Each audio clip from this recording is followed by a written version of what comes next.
A Golden God frontman, killer riffs, thunderous drums, iconic songs, and a well crafted mystique. How Led Zeppelin became the biggest band in the world, next. Welcome back to Booked on Rock, the podcast for those about to read and rock. My guest is Denny Somach. He is the author of Get the Lead Out, How Led Zeppelin Became the Biggest Band in the World, the updated edition. Denny, how you doing? Okay. I want to set this up with a brief bio on what I found on you here. You tell me if everything is correct. Your production company is one of the most successful independent producers of syndicated and network rock radio programming in the U.S. You are on air with Rock and Roll for Grownups at NEWHD Radio. Also, the Rock Podcast with Denny Somach, available in video on YouTube and audio on all popular platforms. You have worked with Yes, Alan Parsons, Dave Mason, Johnny Winter, Asia, Dickie Betts, Todd Rundgren, among others. And you are the executive producer of Eric Johnson's Avia Musicom, which features the Grammy Award-winning song Cliffs of Dover. Did I get it right? Yes, you did. Glad to be here. I hear your show is a real perfect outlet for this type of thing. Absolutely, man. And I always love talking Led Zeppelin. And as we are now finding out that there are younger generations discovering Zeppelin, which is always great. It's the music, number one. Number two, it's the fact that there's a great singer, Robert Plant. But the real reason is Jimmy Page. He's a master of the studio. He was a session musician, which means people used to hire him to play guitar. He's on over 1,000 records, everything from the Goldfinger theme song to several Who records, Kinks records, Van Morrison records, Donovan. He's on Joe Cocker's With a Little Help from My Friends. He just learned the studio inside and out better than anybody. So when it came time to record, he was an expert, and that's why he produced all the records. And that's really the main thing. He was a great producer, great musician. He found three other great musicians, and the music is incredible, and it just keeps rolling over generation after generation. Still the biggest band in the world. Absolutely. And we're going to get into the history of Zeppelin. And it comes from this book, which is based on the original version, came out in 2012, right? Is that the Correct? Okay. And since then, that sold out, did very well. And my publisher said, um, Zeppelin is still the biggest band in the world. And I said, yeah, in fact, there's a documentary coming out called Being Led Zeppelin or Becoming Led Zeppelin. I said, maybe we should put the book out again. And she said, well, my editor, what can you add to it? And I wanted to do a different type of book, by the way, just so you know. This is not a book that says Robert Plant was born on such and such a date and he went to school here. There's tons of Zeppelin books that give you the background. What I wanted was the information that the other people who have played with them, opened for them, worked with them, observed them, what their stories are, because that's really what the essence is of Zeppelin. It's the magic of all the other people that they worked with and how the music came about and everything. It doesn't matter where they were born or where they lived. There's 100 books that tell you that. So, and it's based on Kara Miller's radio show? well, originally, well, I created that show a long time ago, and then I got Carol to host it, and I produced it for 5 years. And there's like a local version across the country. A lot of stations do a Get the Let Out. It's usually three songs by Led Zeppelin in the evenings. But the I said to the editor, I said, why don't I just take the best of, there's like 10 or 12 really good interviews in here in the original, and I'll add 200 and some pages. I'll get new interviews. I'll talk to new people, people that I've been trying to get the first time around, and get stories that haven't been told. And that's basically what this book is. Stories about Led Zeppelin that have not previously been in other books. And that meant tracking down people who had some sort of interaction with them, but their stories were never recorded. Or they were recorded, but nobody really found them. Yeah, one story I'm not sure if it's ever been told, but it's regarding John Bonham joining the band. Jimmy Page was putting together a new version of the Yardbirds, band he'd been with for a few years. This is back in '68, and he brought in John Paul Jones, a fellow veteran of London studio session work. Jimmy saw Robert Plant perform. Robert was on board right away, but Bonham's wife didn't want him to join the band. Right, because he was playing drums for a guy named Tim Rose. I don't know if you know who he is, but Yeah, he's a folk singer that I believe he claims, along with other people, to have written "Hey Joe" yeah, and "Morning Dew." So who knows? But he was a folk singer. He was around a long time, and he was Bonham was his drummer, and he was making 150 pounds a week. He didn't want to give up that job. So actually, when Jimmy went to see Robert, Bonham was playing with him that day. And Chris Strea from the Yardbirds bass player, went along with Jimmy and the manager, Peter Grant. And Jimmy initially said, this is from Chris, told me this. He said, well, I like the singer. I'm not sure, but I'll audition him at my house. But that drummer, he's a must. He knew right away, Bonham. And that's why the basic sound of Zeppelin is all draped around the drums. It all comes from the drums. That's why they couldn't continue once he passed away. yep. You couldn't go out and get Kenny Jones, or the only guy that might have been able to replace him would have been Carmine of Peace, a heavy drummer, or the drummer Beb Bevan, who was in a band called The Move, a very heavy drummer. But other than that, there aren't too many people that I think could even come close. And since Carmine was John Bonham's mentor, you can see where John Bonham got a lot of his moves from. Great forward from Carmine. Yeah, Like he says, I've been there. I was there from the beginning right up until the end when Bonham passed. yeah. I mean, Vanilla Fudge were out on tour. They were a big band then. They were headlining.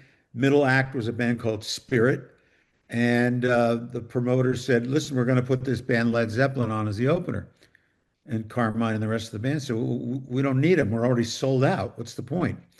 He says, well, you got to put them on. And not only that, they got to make $1,500 and you have to pay 750 of it. And I'll pay the other 750. And they said, what? So they ended up being the opening act on that first tour, which started right after Christmas. And within 3 or 4 weeks, the band did a 2 week tour, and then they went off and did like the Whiskey a Go Go and the Fillmore, and that was the end of the first American tour. When they came back to do the second American tour, the album had taken off to the point where it was Vanilla Fudge and Led Zeppelin equal billing, and then 6 months after that, when they came back, it was Led Zeppelin opening act, Vanilla Fudge. Yeah. So that's how fast it happened. And Carmine said, nobody knew what they sounded like. We said, okay, well, send us a test pressing of the record so we can hear it. So he was actually the first person to ever hear the band because he got a test pressing. And, obviously, since they opened for him, he was the first person to see them play live. And he is the only musician that has ever said to me, um, Led Zeppelin, they blew us off the stage. Wow. So, very few people would admit that, but No, he said these guys were just so good. I mean, we were good, we were very popular, but these guys were amazing. Once they got into a rhythm and started, the second album, it just exploded. the story about Bonham didn't, but his wife thought that the band was too dangerous. Like he thought these guys were going to be trouble. This is a story. I think it was in the documentary film, but Yeah. Well, it was really Pat, his wife, said, "I don't want you hanging around with Robert Plant. He's always getting into trouble, yeah, and you're going to get into trouble if you hang out with him." And they'd been in several bands together, Obs Tweedle and some other bands. And like I said, he didn't want to give up a gig, 150 pounds a week at that time, playing with a major known person was a big deal. And they had to send him several telegrams to tell him they wanted him in the band, and he thought it was a joke. So finally, Peter Grant had to send somebody in person to his house and tell him Jimmy Page would like to meet with you. He wants you to be in the new Yardbirds, which is what they were called at the time. Imagine if he did not go. Same thing with Plant. He got a call and he thought someone was playing a joke on him. So then they sent a telegram and he ignored it. And then finally, somebody had to go deliver the message to him in person. They recorded the first album, the self-titled debut, but still performing under the name The Yardbirds. The New Yardbirds. And The New the reason Yardbirds. for that is they had split up in the summer of 68. Um, and the Yardbirds had a tour of Scandinavia that was booked, and they couldn't get out of it. They would have been sued. They would have, whatever. It was a short tour, so the manager said, you know what? We'll call the band the New Yardbirds so we can fulfill that thing, and then you can change the name. The other thing that happened, which was interesting, when they first played in Denmark, um, Lady von Hindenburg, whose husband, the Hindenburg, was named after, the balloon, said to them, if you use the name Led Zeppelin, I'm going to sue you. So, for two reasons, they couldn't call themselves Led Zeppelin. So they were the New Yardbirds. As soon as they got back to America, I mean, to England, to play the different clubs, they were billed as the Yardbirds had a good following. They had a number of hits, For Your Love and Over Under Sideways Down. So they had drawing power. So they were labeled Led Zeppelin, formerly the Yardbirds, or the New Yardbirds, now Led Zeppelin. And after a few weeks, it stuck. And you write about how the year 1969 marked another watershed period for the group's history. And you write in the book, quote, it was during 1969 that the band created the memories that would compel them to continue their association for longer than a decade. Take us through that year. It starts with the release of the debut album, but they're also writing and recording music for the second album during much of that year. Yeah, well, first of all, Jimmy had most of the stuff he wanted on the first album. And when they went into rehearsals before the Scandinavian tour, he said, look, we're just going to do these new songs that I want to do on our first album. So that's what they played, the first album. And they put in For Your Love and one other song so they could keep the Yardbirds identity. But basically, after that tour, Jimmy went into the studio. He didn't wait to get a record deal. Put the money up himself. It was £1,700. He still has the receipts. And he said, look, we're going in the studio and we're going to do our live act that we've just been doing for 3 weeks. And that's going to be our album. And that's how the album got recorded in 2 weeks. And they were so well rehearsed. That's how it came out to be the way it did. Okay, so they come out with that. It's different than most anything else happening at the time. It's very blues-oriented rock. Now, English blues bands were big, Savoy Brown and John Mayall and Fleetwood Mac. There was a lot of the blues bands, but they were doing it like psychedelic blues, and that was the difference. So since they'd already had the first album and it was done, it came out in January. They were writing the second album all during that year of 69. And by the end of the year, and they were recording it along the way while they did 6 tours the first year. Wow. 3-week tours, but 6 tours. It's phenomenal. And one of the reasons that they really didn't play that much in their home area of England, because Peter Grant had noticed, and Jimmy noticed, because the Yardbirds used to play the American colleges and stuff, that in America we have colleges everywhere that all have auditoriums that hold 2, 3, 4,000 people. In England, they don't have that. In fact, if you look at Beatlemania, did not exist in Britain because the biggest place the Beatles ever played was the Royal Albert Hall, which holds 3,000 people. There were no stadiums that you could play in. There were no big halls. So the frenzy of Beatlemania happened in America and then spilled back into England. So Jimmy and Peter Grant, who had managed a band called the New Vaudeville Band and had been a road manager for Jerry Lee Lewis and some other people, they understood the American market, that there was a place to play where you didn't have to be have 25 hits and you just played colleges, and two, three, 4,000 seaters. So they saw that was the future. Let's play those. We'll still do the Fillmores and the other places, but we're just going to play these colleges, which is what they did, and that's how they built up their following. I want to talk about the importance of Peter Grant. He had a game plan, and he really helped to build up the mystique of the band. Like, he didn't want cameras there. Where did they meet him? You mentioned he was.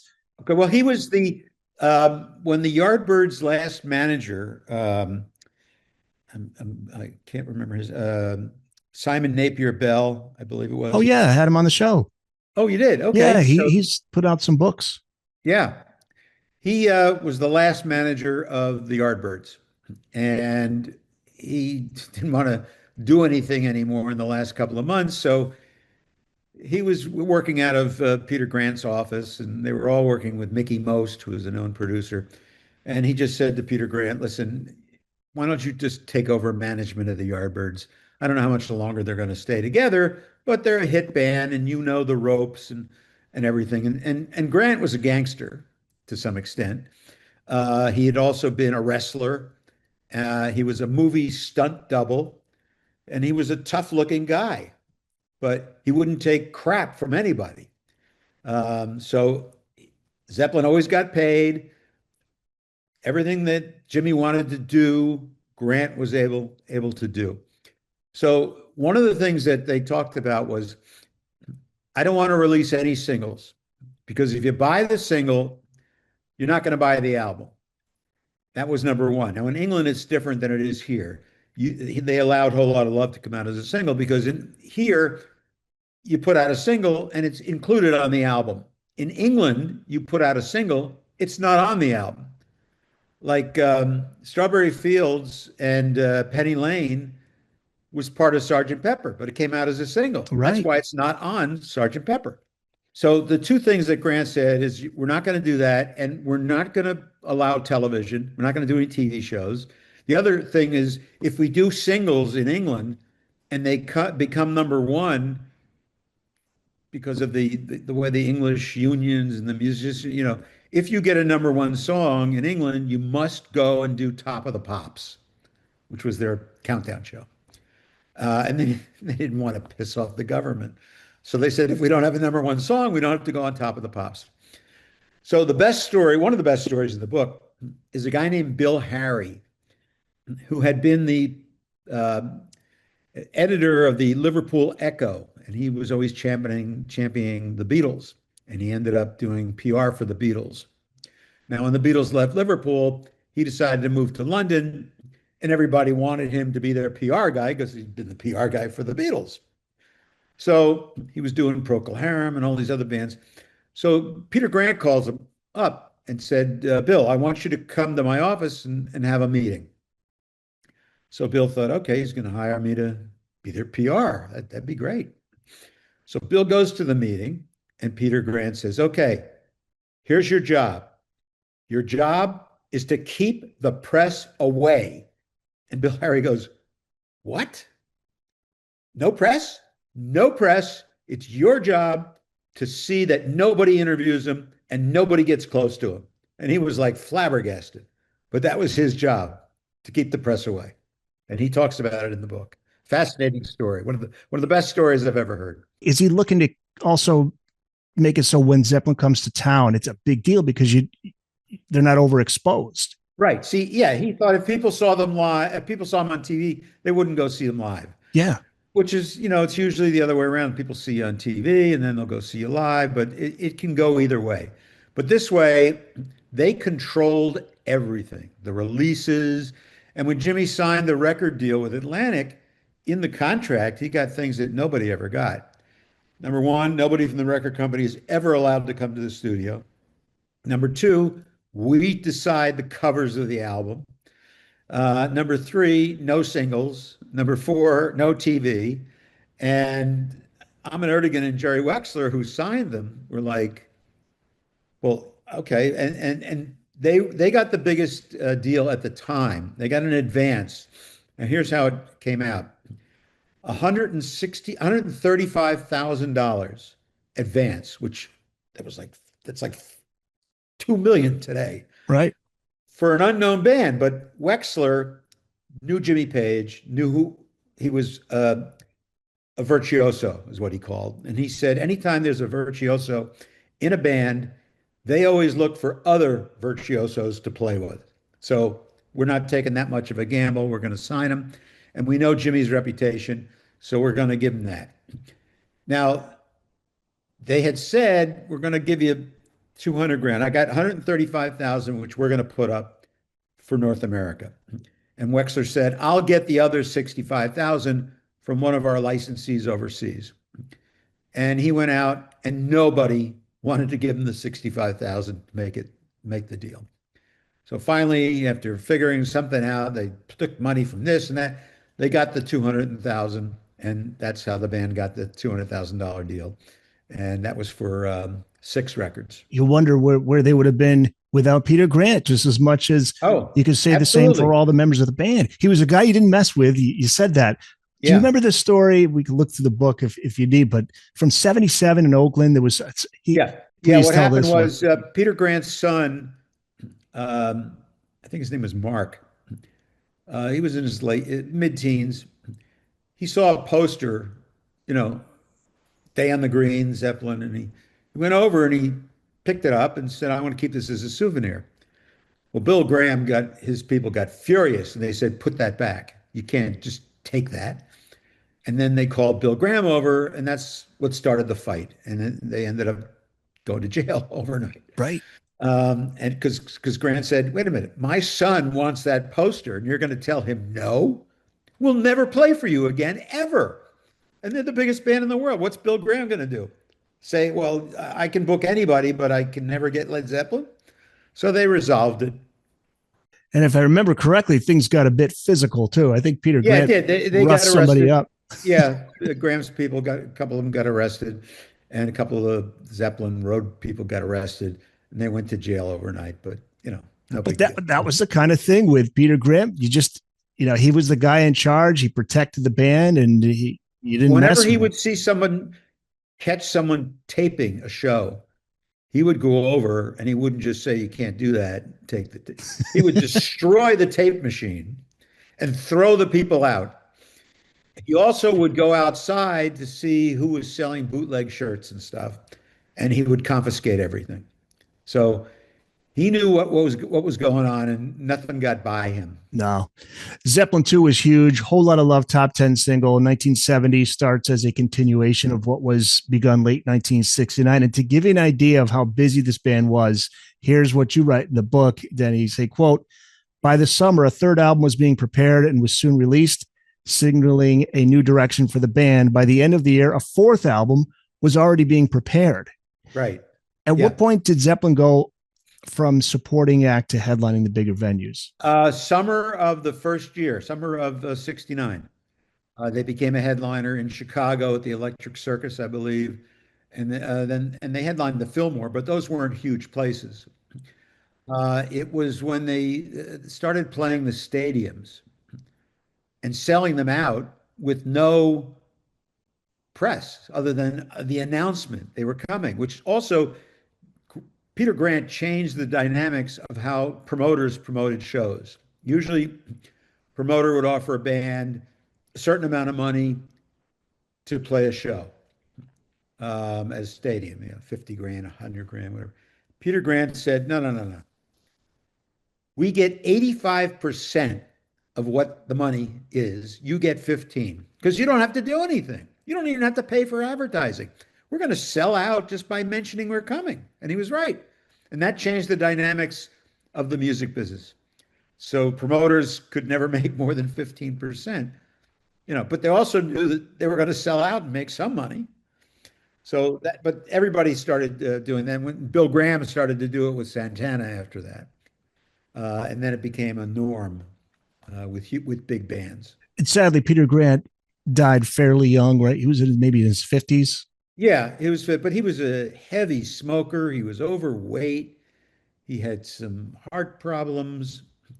Um, so, it's not unexpected, but yeah, he died in his late 50s, I think. Denny Somach, the author of Get the Lead Out, How Led Zeppelin Became the Biggest Band in the World. The updated edition is out now. So just as the third album was picking up steam at the start of 71, the band are working on the fourth album. February 14th, Disc and Music announced Led Zeppelin was the top group in the world as chosen by readers' votes. They beat the Beatles out that year. It's a perfect storm of amazing music, electrifying live performances. The press is now giving the band major coverage, but also, there was that mystique, as we talked about. Press was giving him coverage, but they couldn't talk to anybody. Right. The first guy to get to him was Cameron Crowe, who is a director today and wrote Fast Times at Ridgemont High, and he was he wrote reviews for papers in San Diego, and he somehow got to be a stringer at Rolling Stone when he was 15. He said, "I'm going to get an interview with Led Zeppelin." And Ben Functor said, "Yeah, okay, sure. Go ahead." And he went out and actually was able to go on tour with them and got an interview with the band. And it was the first cover of Rolling Stone that Zeppelin ever appeared on. Yeah, he's quoted in the book, Cameron Crowe, right? Yep. And he just put a book out recently. I'd love to have him on. Yeah, it's a great book, by the way. He tells that story, but it's a great book. He's also the only guy. You never hear Zeppelin. Well, nowadays you do every now and then, but you never heard Zeppelin songs in any movies because they would never license it. I'm glad you brought that up. Yes. When Cameron made, can't remember the name of his book now. Almost Famous is the film. Yeah, Almost Famous. He went out and asked the band if he could license some music, and they granted him permission. Yes, That's the Way, and maybe another one. Yeah, I don't remember, but other than that, and I remember the director who did the movie Dazed and Confused. There was a movie, nothing to do with the band. I can't remember. He's a well-known director. And he tried to license Dazed and Confused for the title track for the movie. They wouldn't license it to him, and he offered him everything. Anything. He said, "Nope, we don't license our music to films." And he was so pissed because he'd named the movie thinking that he was going to get the rights to license the song. There's a story in the book I don't think I ever heard before. It has to do with Bon Scott of AC/DC telling Jimmy Page and Robert Plant to get lost, right? Could you tell the story of what happened February 18th, 1972? Well, they were competition because AC/DC were a loud band and they were a big band. And Bon Scott was always coming out in the polls, as either the top singer until Robert Plant started doing it. And he was trying to annoy them. So whenever he could, he annoyed them by saying things to him like that would get him upset. Yeah, they wanted to stop and see a show. And I think too, he didn't realize who it was. I think after the fact, he's like, "Oh, wait a minute. That was the guys from Led Zeppelin." Yeah. A lot of people, because no one ever saw them on TV. Nobody knew what they looked like. Most people didn't even know their names of the guys in the band. In fact, that's what I tell people. They go, "Well, what makes you qualified to write a Led Zeppelin book?" And I said, "Well, let me tell you something. There's about 100 books on Led Zeppelin. Most of those books are written by people who weren't born when the band came out, never saw them live. Uh, I checked all the boxes. I was born before they came out. I saw them live. I knew their music because I was a DJ and I played it. And I was more familiar with them and all the people around them than most anybody else. So that's why this book stands out because you'll find stuff in here. It's not that other people they just didn't know it because, it was very hard to find these details out. But I dug, like there's an interview in here with Nicky Hopkins, who was a well-known session musician. In fact, he just got inducted into the Rock and Roll Hall of Fame last year as not as a special mention nominee. Because he played keyboards for Jefferson Airplane, Jeff Beck, Stones, the Stones, yeah, Beatles, everybody. He was the most successful. There's a documentary that just came out, by the way. And Jimmy originally went to Nicky, this is in the book, and he said, "We'd like you to play piano with Zeppelin." And Nicky said, "No," he said, "I want you to play piano in my new band. And Nicky said to Jimmy Page, "Are you kidding? I don't want to be in the Yardbirds, the new Yardbirds. That's ridiculous. I'm going to go. I got an offer from Jeff Beck. I'm going to go play with him." And then he goes, "Biggest mistake I ever made." Yeah. Yeah. Because remember, they were called the New Yardbirds. Nobody knew what they were. It's the same thing when they tried to get Terry Reid as the singer and also Steve Marriott of the Small Faces. Yeah. And Terry Reid had just gotten a solo deal and was had the shot to open for the Stones in America. So he said, between that and joining the Yardbirds, which didn't mean much in England Right. because their hits were in America. They put out albums. Some of their albums didn't even come out in England. They were a good band. They played live and all that. But the whole thing about Zeppelin, it's based on the Yardbirds. And the Yardbirds, which I point out to people, are behind the Beatles and the Stones, the most important British act ever. Main reason, three guitar players in that band: Eric Clapton, Jeff Beck, Jimmy Page, all went through the Yardbirds. So, that's why they're the third on the list. Nobody else can come close. I tell that to people and they go, "Oh, yeah, I could see that. All three of those guys." I said they were all in the Yardbirds. Yeah. And when Beck and Page were there together, they Yeah. didn't get along all that well, I don't think, right? Well, they got along, but Jeff didn't like the idea of another guitar player. So they had been friends since high school. But in fact, Jeff invited Jimmy to join on bass when Paul Samuel Smith quit. He was the bass player. And Jimmy joined on bass for 9 months before Chris Drea took over the bass, and Jimmy and Jeff were the two leads, and they recorded one of the most unbelievable psychedelic singles of all time, um, Happenings 10 Years Time Ago, which is where they do a twin lead fighting off type thing. And it gets voted most unique single ever to come out of England. You mentioned how the band was built around the drums. Yeah. And there's something you interviewed Ron Nevison, Yeah. who was part of, he was on hand with For Ronnie Lane's physical graffiti. for physical graffiti. Yeah. The reason is the band said, "We want to go to this place, Headley Grange," which was like an old warehouse an hour outside of London. But what are we going to do to record? And Ron Nevison had built both the Small Faces and the Stones had a mobile studios that they could take around. So he was able to get, I think it was the Stones mobile.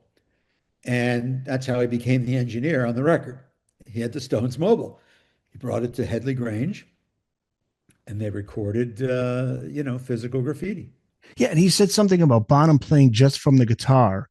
Yeah. He says the only guy he's ever seen that took his cues, he played to Jimmy's, whatever Jimmy was playing, he played to that. And he said, and Ron Nevison has produced everybody from Dave Mason to Hart to Bad Company to everybody. He's a very well-known producer.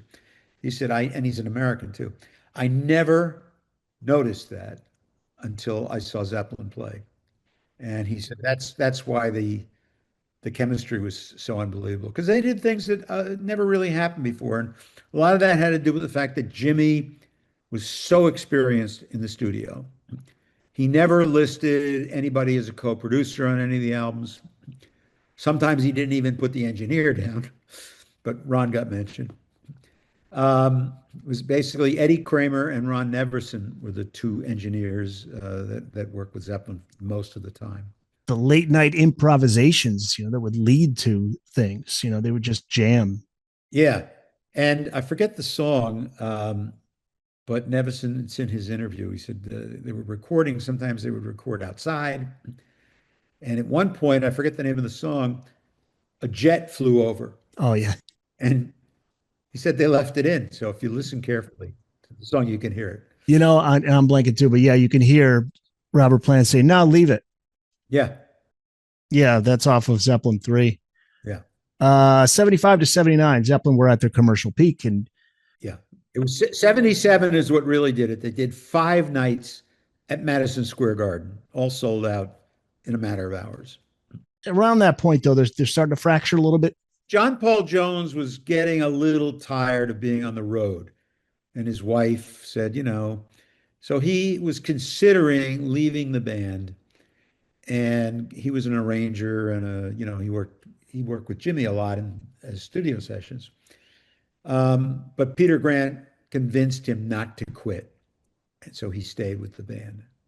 But that was the only time there was any problem. And then plan the personal tragedies. Yeah, when his son losing his son, breaking his leg. I mean, he sang the lead parts on Presence while he was in a wheelchair. Yeah. Presence is an interesting album. That's the album really that Jimmy kind of took over. Yeah, they were. These guys were. They were so happy to be in this band to watch Jimmy as a producer because they'd never seen the tricks that he did. Backward tapes and loops, and the engineers he was working with never saw these things before. When they were doing the first album, Glyn Johns was the engineer. Glyn Johns worked with the Beatles. And Jimmy said, well, I want you to, cut this piece of tape out and put it at the end and reverse it. And Glyn Johns said, what? He said, no, just do it. And that's how they got the sound on, I forget what song it On the was. breakdown to Whole Lot of Love. Yeah. When you hear, it's like you hear Yeah. Robert's voice kind of foreshadowing what's to come. Actually, the Whole Lot of Love, like several Zeppelin songs, was stolen from the Small Faces. They had a song based on Muddy Waters' Willie Dixon written song called You Need Love. Except the Small Faces did it as You Need Love, and they did it just like Plant does it. Woman, you need. And Plant was a huge fan of the Small Faces. So he saw that. When it got time for them to record Whole Lot of Love, that's where he got that from. Because if you go to the Small Faces' first album and play You Need Love, you'll flip out. They stole a lot of songs. And as you all know, the finally came to a crescendo in the about 15 years ago when they got sued for the intro to Stairway to Heaven by a band called Spirit. Now, Spirit was the middle act, so Zeppelin was big fans of Spirit. They actually on the live at the BBC, they do a medley of two Spirit songs within another song. So they were huge fans of Spirit. They knew the first album, which had the song Taurus on it. If you play the intro to Taurus, it is identical to the intro to Stairway to Heaven. But I'm surmising this. I think a lot of people were upset when they thought that Zeppelin stole their song. But as several of those people who I interviewed, like Jake Holmes, who's in the book, he wrote Dazed and Confused. And he actually was an opening act for the Yardbirds in '68, where they saw him do it. They immediately ran down to the Village in New York to Bleecker Bob's and bought Jake Holmes's album and said, we could really do a number with this. But they didn't give credit to Jake Holmes. So anyway, I think that what happened was when people complained and said, oh, to their managers or whoever, everybody probably said, you can't sue Led Zeppelin. It's too expensive. It's just going to go on forever. It'll never get resolved. And that's really the reason why they never. I mean, I remember I was interviewing Jake Holmes, um, and he didn't even know they stole the song from him because he had a couple of albums out, and then he quit the music business to go into the jingle business. He wrote I'm a Pepper, You're a Pepper, the Dr. Pepper thing, and he Oh yeah. wrote Be All You Can Be for the Army. Yep. So when I was interviewing him, I said to him, I said, well, how come you never didn't? He said, well, my kids told me about it, but I didn't even know. I thought you could take any song and just change it around, and that was okay. And I said to him, no. As soon as I got done with the interview, he got a lawyer on the phone and he Wow. got a settlement. And now the credits have all been changed on the first album. There's a woman named um, Ann Breeden, who wrote Babe, I'm Gonna Leave You, which Jimmy got from a Joan Baez album. And the Joan Baez album said traditional, arranged Joan Baez. She didn't know where it came from. But what happened was this woman is still around. She wasn't really playing that much anymore. She was a folk singer. And one day her 15-year-old son came in, heard her playing, and he said, Mom, why are you playing a Zeppelin song? And she said, Zeppelin song? Babe, I wrote that song in 1958. Are you kidding me? And he had to go get the album and show her. And of course, she pursued it, and her name now appears in the credits too. Wow. Do you feel that affects the legacy of the band in a negative way, or what are your thoughts on that? Well, my feeling is that everybody steals from everybody.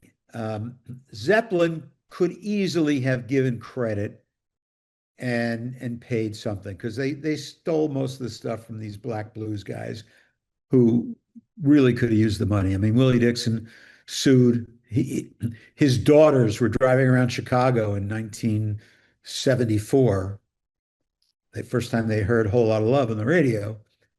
And they said, wait a minute, our father wrote that. And they went and they pursued a case and they won. Howlin' Wolf wrote a song called, which the Lemon Song was a song by him. I forget what he called it. How Many More Times was really a Howlin' Wolf song called How Many More Years. So they could have easily given credit and paid royalties. Even if they rearranged it, they could still put their name on it. But, like I said, the managers, fuck them. Well, I was about to say, was that more of a Peter Grant decision than the Yeah, band? because they said, what should we do? I mean, Jimmy, I'm sure knew that in most cases he picked it up from somewhere, but who knew if he did or not? But the case with Spirit, they had the opportunity. They were fans of the band. They saw him play live. And the other thing is, You Shook Me, which was on a Muddy Waters EP, which both he and Jeff Beck had, Jimmy and Jeff Beck, which is why it's on the first Jeff Beck album also. Whereas Jeff Beck accused Jimmy of stealing it from his album.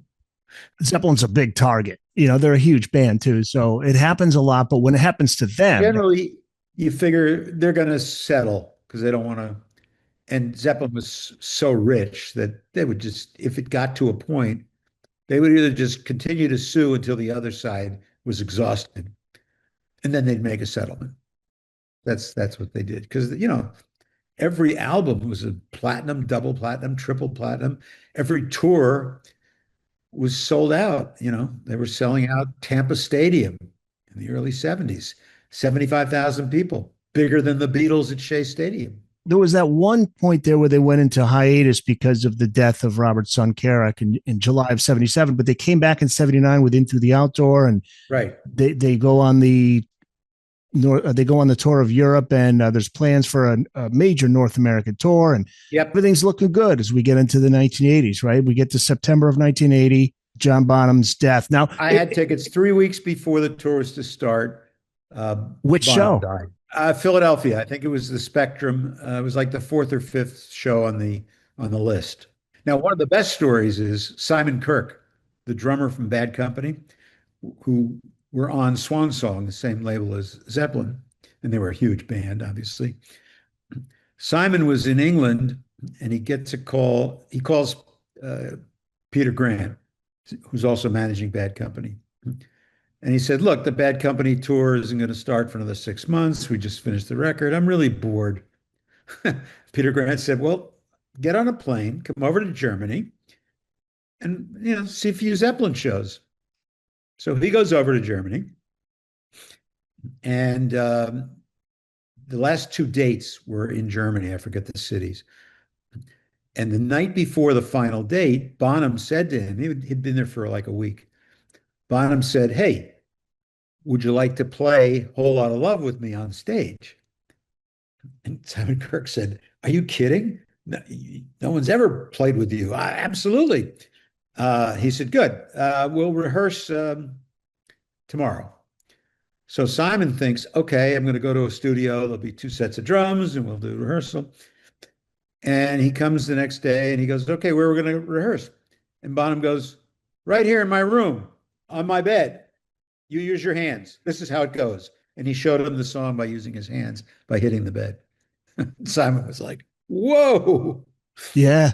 And he went out and he played a whole lot of love with him. And then the next day was the final date. So he was the last person to really see them play. And his interview was excellent. The night before John Bonham died, this is September 24th of 1980, the band did get together, first day of rehearsals, and it seems to start out great. John Paul Jones described it as a day of rejuvenation.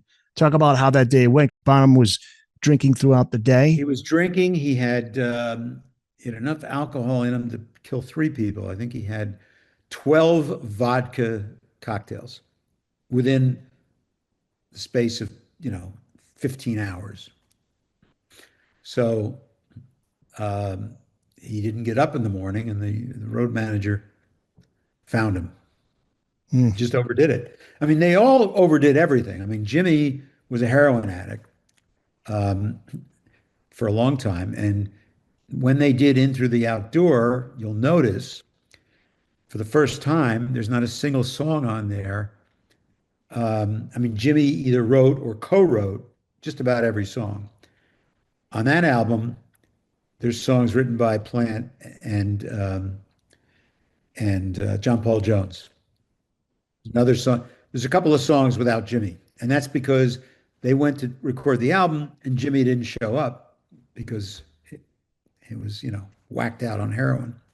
Yeah, in the evening, they took parts of something he was working on for the Death Wish soundtrack, I think, if I recall correctly. Yes, yes. So anyway, the first song, "All of My Love," which is a great song. There's no Jimmy Page in that at all. It's all Plant and John Paul Jones. How soon after did the surviving members announce Zeppelin's no more? It was 2 weeks because the tour was coming up. And they already said, what are we going to do? Go out and get Kenny Jones to play drums? I mean, that's ridiculous. Nobody could, nobody could do what Zeppelin did. I mean, what Bonham did. So we're not going to continue they sort of left it open-ended. We can no longer continue as we were. So that left the open possibility, which is why they were able to play Live Aid and also the Atlantic Records 40th anniversary concert and using Jason Bonham. Yeah, yeah, the '85 show with Phil Collins and Tony Thompson. Right. There were, the one-off performances. Yeah, Yeah, I was there. Were I you was at there. that? Oh, Yeah. cool. Yeah. Where do you stand on that? No official Zeppelin reunion tour ever happened. Is it best that they never got back together for Yeah, nostalgia type I don't, tours? although Jimmy would like to. In fact, Chris Squire from Yes, was a very good friend of mine, was at a show looking for a John Anderson sound-alike when John quit the band. And he ran into, and Jimmy was like a neighbor of Chris's in Surrey, England, and lived nearby. And he spots Page and he goes, I guess you're here for the same reason I am, huh? Looking for a singer. And Jimmy admitted, yeah, Robert doesn't want to do it, but I really want to. Also, I revealed that there were auditions with Steven Tyler, Yeah, which I never saw reported anywhere. Sammy Hagar said that he was approached about it. He might have been, but Tyler actually flew over to England and took his road manager, who was one of his best friends, Henry Smith, with him. And he's the one that told me about it because it was never really officially reported. But they did 2 days worth of rehearsals, and just didn't feel right. So, And there was also Miles Kennedy yeah, that was more from Alter Bridge. that was the press generated that. I mean, can you see Zeppelin going out with Miles Kennedy? I mean, come on. Only because he sounded a little bit like Plant. But, whenever I was at the Classic Rock Awards in England one year, and Jimmy was there getting an award for Zeppelin, and Ian Anderson walked over to Jimmy and wanted to ask him a question. He says, "No, I'm not going to ask you, if you're going to go out again and get a new singer." He goes, "Well, I'd like to, but it's not up to me. You got to ask Robert." Wow. See that I always got that feeling too that Jimmy would wanted to do it, and it, but Sure. Robert, he was really the integrity of that what they did with John Bonham is really important to him. Robert didn't even do any Zeppelin songs on his first solo tour. Mm. Nothing. And even the Page Plant stuff, it was with that idea that we're not going to just go out there and play these songs exactly the same way. We're going to do something different. Yeah, they played a couple of Zeppelin songs in that, and Coverdale was considered as a lead singer too for a What did you while. think of Coverdale Page? Yeah, what did you think of that? I got to be honest with you, I'm not that familiar because I never got into the album. Yeah. It was Coverdale, okay, Deep Purple, fine, but I really liked the original Deep Purple, so I wasn't a big fan of the latter day Deep Purple albums. And Jimmy's is Jimmy, and they only toured Japan. They never toured in America. What about the Firm? You were a The fan of the Firm, Firm? that was different. Paul Rogers is probably, many said, the best rock singer of all time. So nobody's going to knock that. Mm-hmm. And he was on the label anyway. And Jimmy just said, but before that, there's the XYZ story, Oh yeah, which yeah. again I got from Chris Squire. Chris had run into Jimmy at a Christmas party. And Jimmy said, and Jimmy hadn't touched his guitar in a year and a half. He said, I'd really like to play some guitar. Um, can I come over to your house and we'll just jam? Chris said, sure, anytime you want. He said, in fact, I got Alan White's coming over. Why don't you come next week and we'll hang out? And so they started playing, and they actually came up with 4 songs, which didn't really appear anywhere, although I understand now they actually may release them. I have copies of them. One song ended up changed around a little bit as a Yes song, was on the Magnification album, and another was on the second Firm album. But they decided to call the band XYZ, Zeppelin, yes. And Chris told me there were a couple of reasons it didn't happen. One of the other ones was he said, I had to go up to Peter Grant's house to tell him about it because he still managed Jimmy. He said, so I went up to Peter Grant's house and all we did was argue for 24 hours because Peter Grant said, well, I don't like the name XYZ. I don't like yes coming before Zeppelin. And Chris said, well, but Peter, that's how the alphabet Right. goes, XYZ. Natural name for the band. He says, no, ZXY. I don't like it. Zeppelin's got to be first. Wow.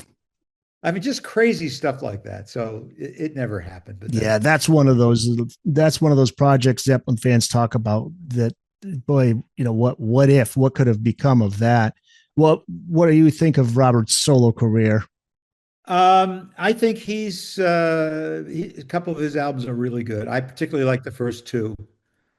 And he's always got great songs on each one of them. And he's always changing styles. The album he did with what's her name? I forget her name Oh, now. Alison Krauss. Yeah, Alison Krauss. Yeah, yeah. He's always looking to do something different. So You're right, and that's what I respect about him. And yeah. yeah, Now I will tell you, before we finish, I'll tell you something that's pretty interesting. I interviewed the chairman of Atlantic Records, Craig Kalman. He's in the book. Now, Craig's a huge Zeppelin fan also. Now, Zeppelin, as you know, wouldn't allow singles to be released. But during their lifetime, Atlantic was a label in America, and they licensed their stuff to 30 countries around the world. And a lot of these countries decided to put singles out in picture sleeves, and they had to send it to New York to get approved. And of course, Craig pulled them off the market. I mean, Atlantic pulled them off the market or destroyed them or whatever. But Craig was able to get a copy of each picture sleeve, and he has them up on the wall in his office. And I have it in the book because no one's ever seen them. All these singles from different countries that were going to be released that were never allowed to be released.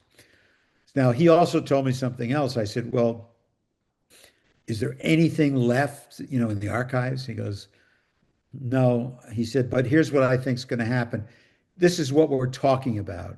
And this interview with him was like about a year ago.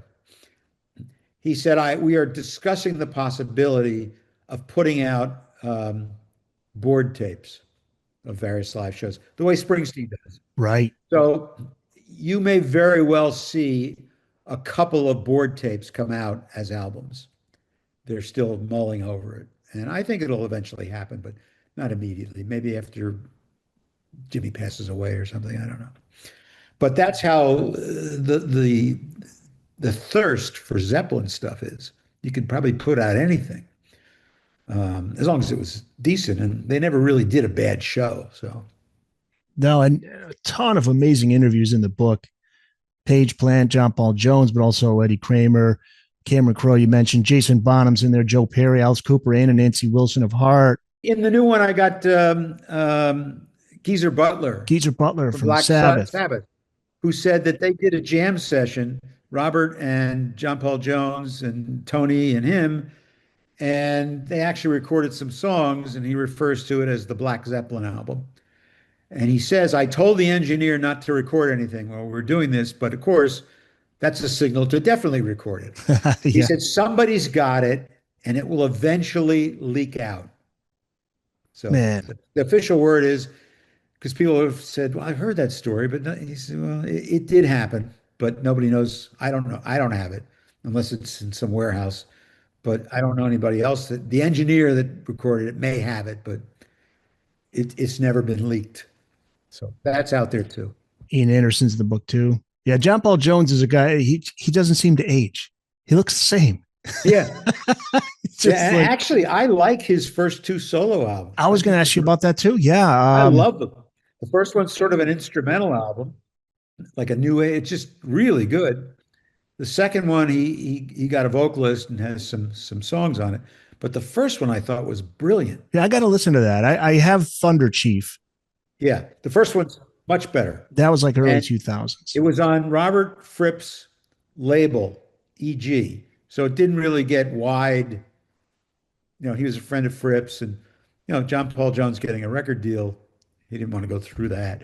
So he was playing. Robert Fripp came by, and Fripp said, "Hey, I'll tell you what, we have a label, EG Records, distributed. It's really distributed by Atlantic. Roxy Music is on it. We're on it.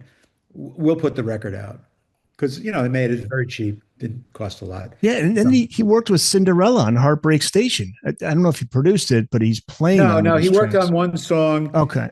He also worked on a couple of songs with Heart, um, and he worked with the Foo Fighters, which is how them crooked vultures came about. Right. Yeah, yeah.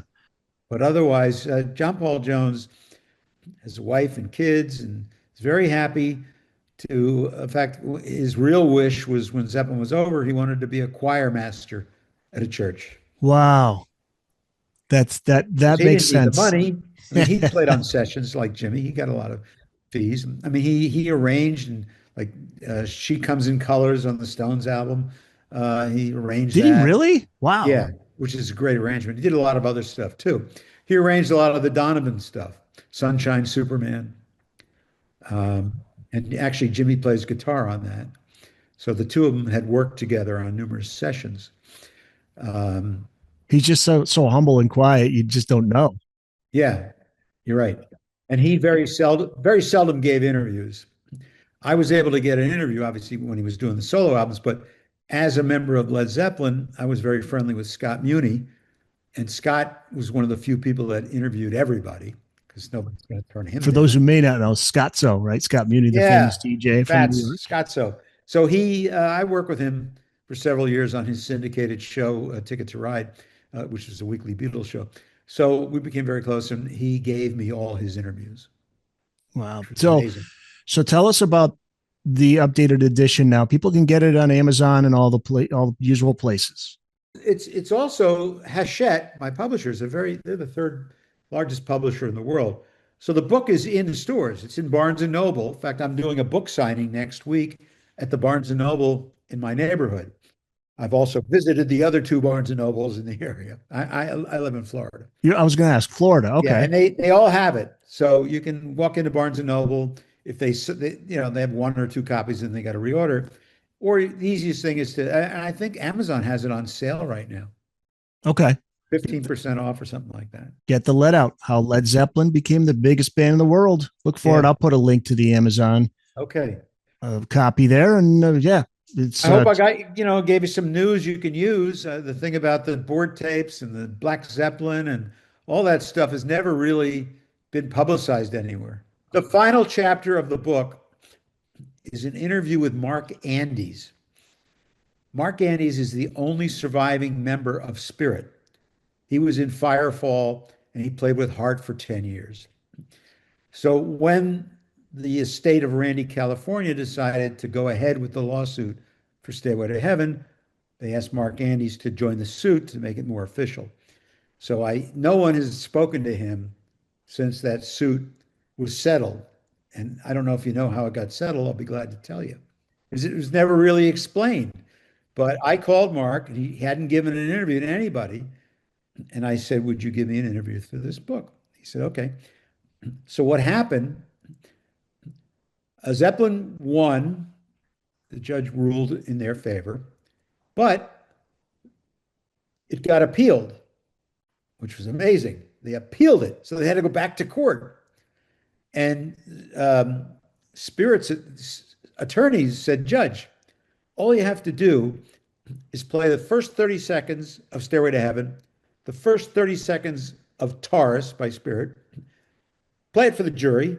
There's no question they're identical. No question. If you've ever heard Taurus, you'll be blown away. It's only the first part of the song, but still. It's been a long time since I played it, but I remember when I played it, you Yeah. can hear it. And anyway, the judge said, no, I can't do that. What do you mean you can't do it? The jury will know in 2 seconds. Can't do it. He said, what do you mean you can't do it? He said, well, Zeppelin didn't do demos or anything. They copyrighted their material, by folios, like written down, like the things you buy at music stores to practice guitar, you get songs. So there were no tapes. So he said, because of that, it was copyrighted as a folio. I can give the jury a copy of each song written out, and they can decide. I think lawyer said, are you kidding? You think this jury is going to be able to look at two pieces of paper and know it sounds alike? So they lost the appeal. They should have won. Well, I remember Rolling Stone covered it. That was pretty well covered at that time. I was actually hired as an expert witness in the case. Really? Yeah, so I got to follow it pretty closely. And that's how I know the ending, what happened. Well, and it also explains because it just kind of came out of nowhere. Yeah. But, your explanation is well, makes sense. Mark told me that they always talked about Zeppelin ripped that off from us. And they said the same thing. What are we going to do? Sue them? Can't afford, we don't have the money to sue them. They got lawyers up the wazoo. So that's what happened. And no one's ever interviewed Mark. He's in the book towards the end. And so I got some real key interviews. I think that's a key interview. The Nicky Hopkins interview is great. And, there's a few others where you just find out stuff that no one, Chris Squire tells the whole story of XYZ, and he was part of it. So I tried to get as close to the source for these stories as I could. And that's why I'm proud of the book. Like I said, I didn't write, history. It's not a history of Zeppelin. It's why Zeppelin is the biggest band in the world, because these people say so. Yep. And beautifully laid out, put together, the photos, the whole thing. So it's, yeah. Anybody wants to get a hold of me, my website is Rock and Roll for Grownups. Rock and Roll for Grownups. Okay. .com. That's rock, the letter N, roll, the number 4, grownups.com. And you can see all my stuff there. You can send me notes, whatever, and I'll answer them. Denny Somach, thanks so much. Get the Let Out, how Led Zeppelin became the biggest band in the world. Pick up your copy of the latest edition. There it is right there. With a foreword by Carmine Appice, who was John Bonham's mentor. It's great. I appreciate you having me on. I know your show, you have a lot of people with authors So this was a great venue for me, and I'm glad I was able to do it. No, I'm glad too. We were kind of going back and forth for a while on this, and I'm glad we made it happen. So thank you so much, Denny. This was great, man. You're welcome, and it was great meeting you.